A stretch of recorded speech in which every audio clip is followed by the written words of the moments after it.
In this video, we're going to talk about China, which just made a bombshell announcement. In just 18 months, humanoid robots will be so advanced that they'll seem alive. Comment below, if money wasn't an issue, would you buy one of these robots? And what would you buy it for?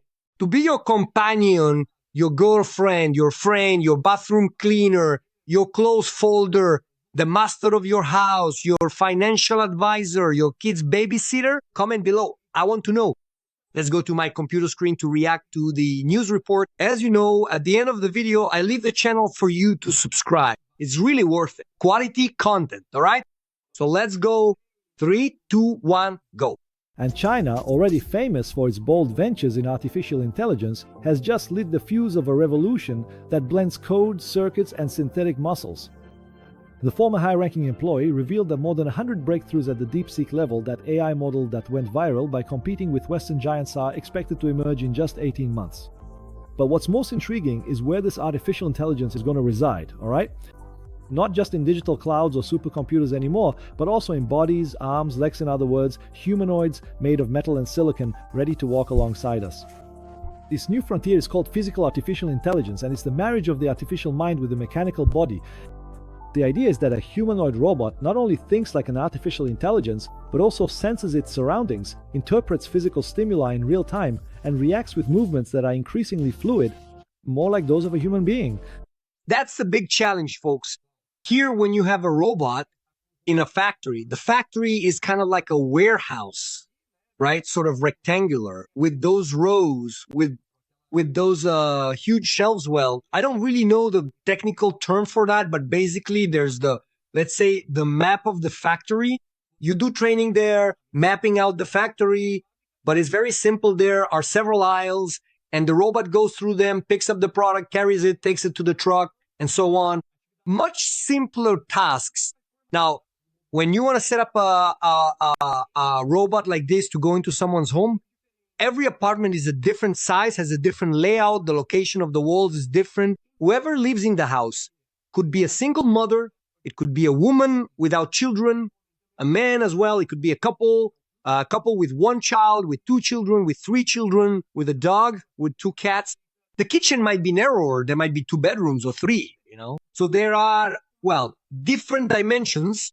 The challenge will be that, let's say there's a single robot model that will have to perform well in all these different layouts, these different floor plans. How is it going to do that? It's a big challenge.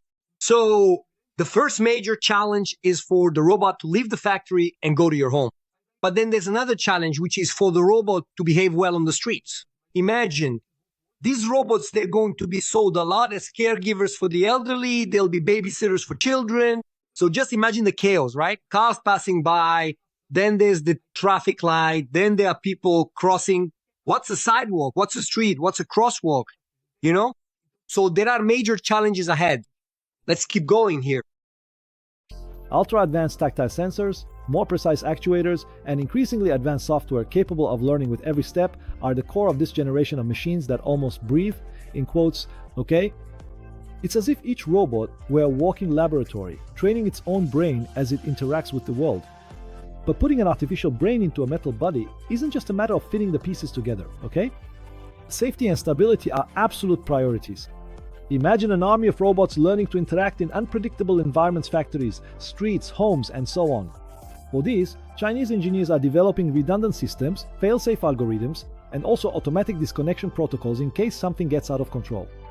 Another thing I've already made a video about on the channel, I'll leave a playlist here just about AI robots, AI companions. Since the videos that get the most views here are about robot girlfriends, robot companions, robot friends, and so on. But basically, here's the thing. There are a few versions, and I believe this is going to become popular, which is that most of them today access the cloud, right? The knowledge is in the cloud, not inside the robot. Now, what they're doing, which they're calling the brain, is basically having the database directly inside the robot itself. What does that cause to happen? It reduces latency, right?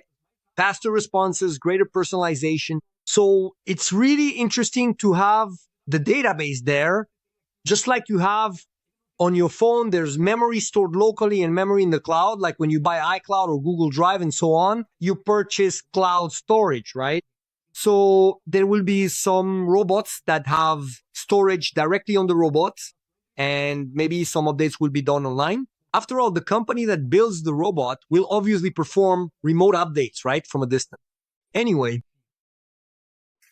It's as if each humanoid had an emergency consciousness, a protective layer to prevent wrong decisions from turning into accidents. And we know that can happen, right? And anyone who thinks this revolution will be limited to China's borders is mistaken. The major robot manufacturers are already designing humanoid robots for assembly tasks as well as inspection. and there are robots where they just buy like a part of the robot. So for example, I made a video here about robots that are in kitchens, snack bars, and so on. So sometimes you have a robot that's just an arm and it stays there by your sink, right? And then like it picks up and washes the plate, then puts it here to dry, then grabs another plate, or maybe it has two hands on, cracks the egg, the other grabs the pan, and then, seasons it and so on. So it could be that there are robots where you only buy a part. I want to buy the whole robot, right? I want to wake up and have my breakfast ready. Then it makes my coffee right there. And then it says, Rodrigo, you have to work, and hands me a hot coffee for my next video. And meanwhile, it cleans my bathroom. How amazing is that? I think it's more important if I only had money for a car or for the robot. Comment below, which would you buy, the car or the robot? Leave your comment. And heavy maintenance. In medicine, as we saw in the previous segment, a robot like this is being trained in the United States, and they are expected to work as caregivers and surgical assistants. In high-risk areas such as nuclear plants, oil platforms, or disaster zones, these new synthetic workers promise to be on the front lines, saving human lives. And if today they seem too robotic and limited, get ready, okay? Physical artificial intelligence evolves with every mistake corrected. Do you prefer a design like this, or would you rather it actually look like a human? Of course, if you want a robot girlfriend, which is really popular here on the channel, obviously, I think you'd want someone who looks kind of like a human, right? I think so, right? Now, if it's to take care of your house, for example, would you prefer a design like this one that will interact, have a little face, two eyes here, so it's not to be scary, right? So would you rather it be like this or more like a human? Leave your comment below. Corrected with each repeated task and each piece of data collected, a pace that in 18 months can be overwhelming for those who aren't keeping up and prepared for it. You know that, right? Subscribe to the channel so you don't miss anything. What will become of the world? So folks, if you want to talk more about this at any time, we have our channel club. Basically, at level 1, you'll get early access to videos. I'll reply to your comments on the videos ahead of time. But if you're level 2, on top of all that, you'll get exclusive videos, behind the scenes content. And you can ask me anything you want, whether it's in a video or if you post in the community. You can ask about robots, companions, artificial intelligence, money, monetization, how things are going. Maybe you send a video, a thumbnail, and you want my opinion, or maybe you want me to analyze something from your channel. At level 2, you can ask me anything you want, all right? Down below, there's a little join button, and you'll see the different levels there. The one I just mentioned was level 2. Choose anyone, and you'll see a list of the benefits, okay? Let's continue here. When more than 100 advances like DeepSeek spread across the planet, but now inside bodies capable of opening doors, shaking hands, and looking you in the eye. Are we ready to live alongside an artificial intelligence that has form, presence, and maybe? I wonder, is this fireplace of his real? I don't think so, huh? Just imagine it'd be kind of dangerous, right? But anyway. One day, maybe even personality, will we, human beings, be able to maintain our control, or what we think is our control, over this new generation of machines? Or will physical AI be the definitive step toward coexistence that redefines what it means to be an intelligent being? What? Leave your comments below, everyone. So, did you like it? If you had some extra cash lying around, would you buy one? And what exactly would you buy it for? To clean your house, to cook for you, to take care of you, to date you, to be your friend, to be your children's babysitter? Leave a comment below. I want to know. I'm going to leave this playlist with just AI companions, okay?